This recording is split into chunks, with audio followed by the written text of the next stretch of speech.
Olá, galera do TDC, tudo bem? Meu nome é Maite Schneider, eu sou uma das fundadoras do projeto Transempregos e hoje eu vou contar para vocês do porquê homens e mulheres transgêneros devem e podem sim estar dentro da tecnologia.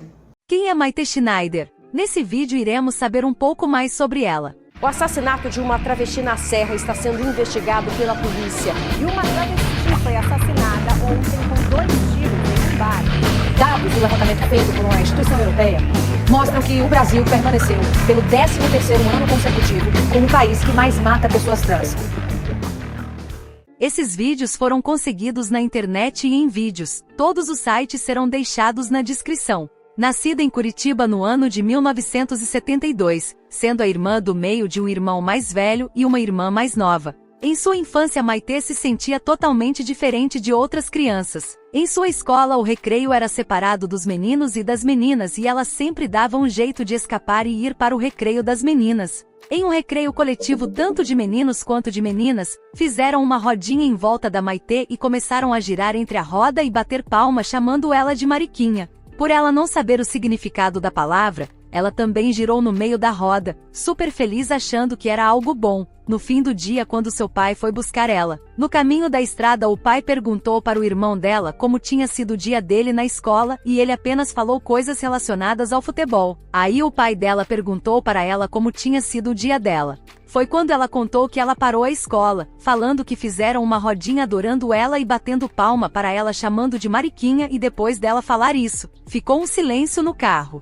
Quando ela chegou em casa, o pai dela contou para ela que esse adjetivo não era falado de uma maneira boa e sim de uma maneira ofensiva. Ela ficou super mal e não queria ir para a escola no dia seguinte, mas foi obrigada pelo seu pai e o pai dela falou que para ela não passar por isso, ela teria que imitar o jeito do irmão dela. Ela começou a imitar o irmão para não sofrer essas piadas e com isso foi passando o período escolar. Aos 13 anos, tentou o primeiro suicídio, a outra vez foi com quase 16. Quando se tenta suicídio é porque a pessoa não acredita mais nela, diz Maite. Mas seu pai nunca a abandonou. Daí a importância de ter alguém do seu lado, seja pai, seja algum familiar, seja alguém que goste de você, que acredite em você. Meu pai nunca desistiu de mim, mesmo quando eu desisti, afirma.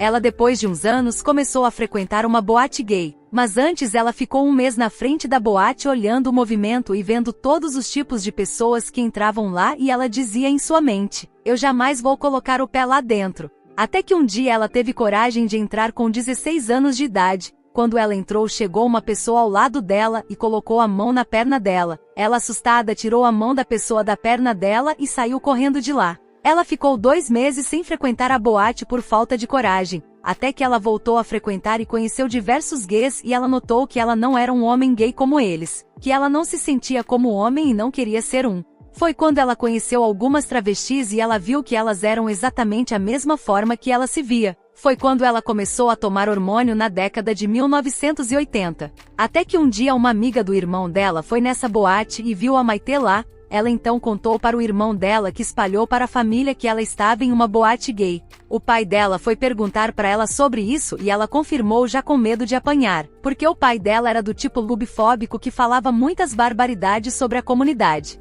Ele apenas colocou a mão dele no ombro dela e falou que eles precisavam sentar e conversar. Ele perguntou se ela gostaria de procurar um psicólogo ou psiquiatra porque ele não entendia sobre o assunto. Foi quando Maite foi para a primeira psicóloga que ela conheceu. O pai dela não levou ela lá para mudar ela, e sim para entender ela. A psicóloga passou para um psiquiatra que entendia sobre transgeneridade e ela foi atendida da forma correta para esclarecer a pessoa que sempre foi. Foi quando o psiquiatra contou que ela era uma mulher trans, que ela não tem uma identidade de gênero masculina. Ela tinha tanta repulsa do seu órgão genital que ela quase teve um câncer por não limpar, já que ela não se sentia bem nem de olhar para baixo. Ela foi até em um médico onde ele falou que ela precisava limpar e ela se recusava falando que não, que aquilo não pertencia a ela, que ela não queria e o médico falou que ela precisava pela saúde dela. Como ela tinha essa total repulsa, aconselharam o pai dela, para ela fazer a cirurgia de readequação de genitália. Nessa mesma época que estava tendo esse problema da Maite, os pais dela se separaram e Maite foi morar com a mãe dela e como ela estava nesse processo de transição, a mãe dela pensou que a transição dela era por conta da separação dele. E a mãe dela começou a se culpar pela transição da Maite. Aos 18 anos, ela ainda morando com a mãe e tendo uma péssima relação com ela. Ela foi em um encontro que teve com algumas pessoas e ela conheceu um cara de 46 anos de idade. Eles se conheceram ao longo do tempo e ela foi para casa dele, onde eles dançaram e começaram a se beijar. Porém, ele começou a passar mão nela e ela não queria. Ele então deu um soco no rosto dela e falou uma coisa horrível: "Você quer ser mulher? Vou te ensinar a ser mulher." Ela tentou lutar contra ele, logicamente não adiantou porque ele era maior e mais forte, e ele infelizmente fez o que queria com ela. Maitê conta esse relato fortíssimo em um documentário que ela participou, onde conta um pouco da história dela e mais 2 travestis. Estarei deixando na descrição para quem quiser assistir. Após essa situação horrível e totalmente chocante, Maitê não teve coragem de voltar para casa, até porque ela estava toda roxa com hematomas. Ela então decidiu ir para a casa de uma amiga também travesti. A amiga dela estava planejando ir para São Luís do Maranhão e Maitê decidiu ir junto com ela.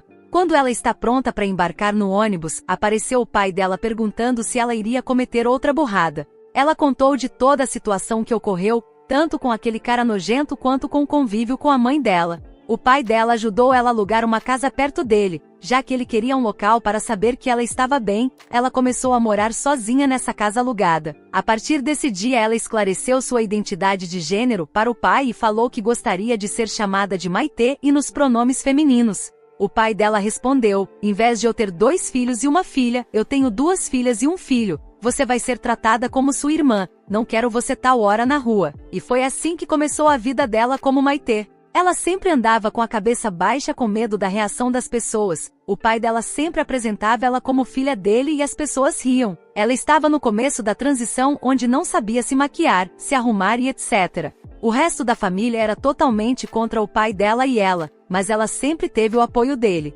Passando alguns anos, foram 14 cirurgias em 7 anos, com enxertos, pedaços retirados de bumbum, de coxa e intestino, para conseguir adequar o canal vaginal. Já no 5º semestre de Direito, sua primeira faculdade, Maitê se deparou com o preconceito na vida profissional. Ao procurar estágio nos 20 melhores escritórios de direito penal de Curitiba, onde morava, nenhum lhe deu uma oportunidade. "Eu sempre fui a melhor aluna, porque era preciso compensar o fato de ser como eu era. Entrei num período grande de depressão, tranquei o curso de Direito, porque achei que o problema era comigo, nem sabia das problemáticas das empresas, dos tais vieses inconscientes." Observa ela, que deixou de lado o mundo corporativo e se dedicou às artes e ao empreendedorismo a partir disso. Em 1997, Maitê lança o primeiro site de diversidade da internet, o Casa da Maitê. Em 2013, ela junto com Márcia Rocha criou a Transempregos, plataforma dedicada à empregabilidade de pessoas transgêneras que se tornou referência no mercado.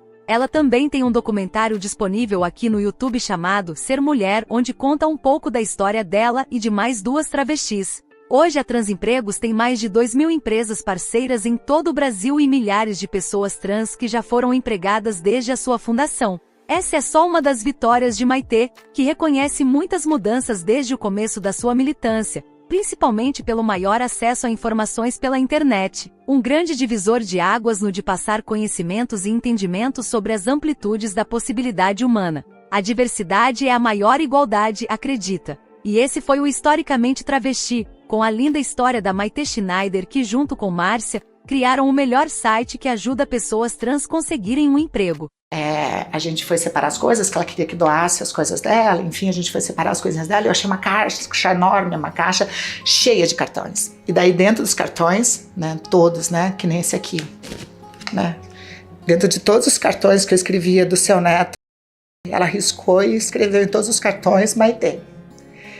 Então ela nunca disse, mas ela escreveu, em todos os lugares ela escreveu, da sua neta Maitê.